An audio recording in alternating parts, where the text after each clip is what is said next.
Shalom Akim. I want to start off giving all praises to the Most High and His Son, Yahweh, Yahweh Shai, and salutations to the elders of Great Millstones, double honors, and also salutations and a salute to the brothers around four corners of Great Millstone that's pushing this word, even outside of Great Millstone, who are pushing sound doctrine. But I'm gonna title this lesson P.R.S, meaning problem, reaction, solution. And secondary title would be Rebuke Satan and Just Do the Work.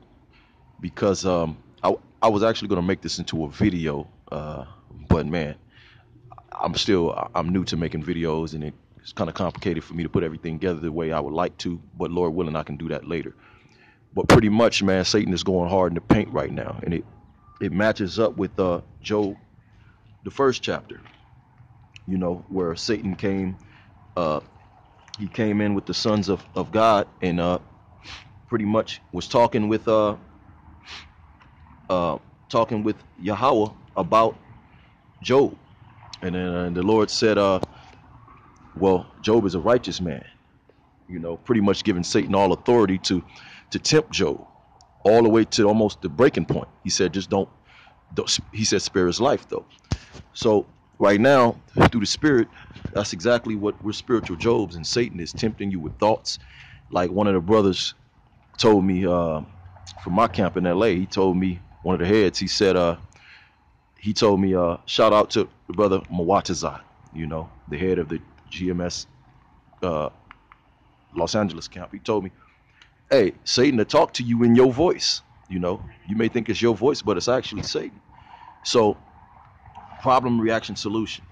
Esau has a scientific way about coming about conclusions to his theories, and that's kind of where I'm getting it from. You form a first you find the problem. What is the problem? Then you find the hypotheses. Then you try to come with the solution. So when you get the hypotheses, the word hypothesis comes from the Latin word hypothesis, which meaning to a proposition or a argument. So what is the argument? You get Satan coming into your mind and giving you all kind of wicked thoughts.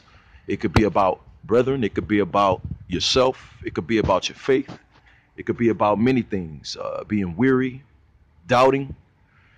So sit there. What should happen in that point? Now you having a reaction to the problem. The problem is you having wicked thoughts, or now a demon is in your head. That's the problem. So hold back your thoughts, hold back your tongue. You pray. The scriptures say that rebuke Satan, he shall flee. So you literally, at that moment, you come with a reaction. Okay, I'm gonna rebuke that thought. Okay, now you want to find a solution. Okay, you want to meditate on something a little, something spiritual. You get in the scriptures, or you pray and rebuke those thoughts, and you come to the Most High and tell him to heal you and make you better, or to girt your loins against those thoughts, to girt you up against those thoughts. That's why in Ephesians, it tells you, the 6th chapter, it tells you to put on the breastplate and the armor, because when you wake up, first thing you should do is pray to the Most High, watch videos, if it be fasting. In Matthew 17 chapter, it talks about how some demons only cast it off by fasting and prayer. So, Salakia brothers, I can't go into all the scriptures. I have a lot right here, but my space on my phone is so menial, man. So I'm just bringing out a topical lesson. In Psalms 4 and 3, this is Psalms 4, 3 through 4. But know that the Lord hath set apart him that is godly for himself, for the Lord will hear when I call unto him. Stand in awe and sin not. Commune with your heart upon your bed and be still. So constantly, man, you're supposed to be communing in your mind about self-analyzing yourself. You know what I'm saying? Self-analysis constantly. And that will keep you, okay, what kind of thoughts am I having against this or that, and you're able to identify Satan, that's half their battle, because a lot of times you don't know that it's Satan. You may think it's something bugged out with you, and you're not even able to defeat the enemy, because you got to know your enemy. You got to know that Satan playing with your mind. So you able to just rebuke that instantly. Man, that's Satan, man. You know, especially for the younger brothers. Uh, uh, and remember, the secondary title to this lesson was rebuke Satan and do the work. All you got to do is rebuke Satan and literally do the work. The Lord gave a parable in Matthew 20 about the vineyard, how he assigned men to work his vineyard and bring forth fruit. And then he hired the rest of his employees at the very end, and they received the same wages as the ones who had already been working. That's in Matthew 20. If brothers can go through that parable. Skipping real quick to Luke 14.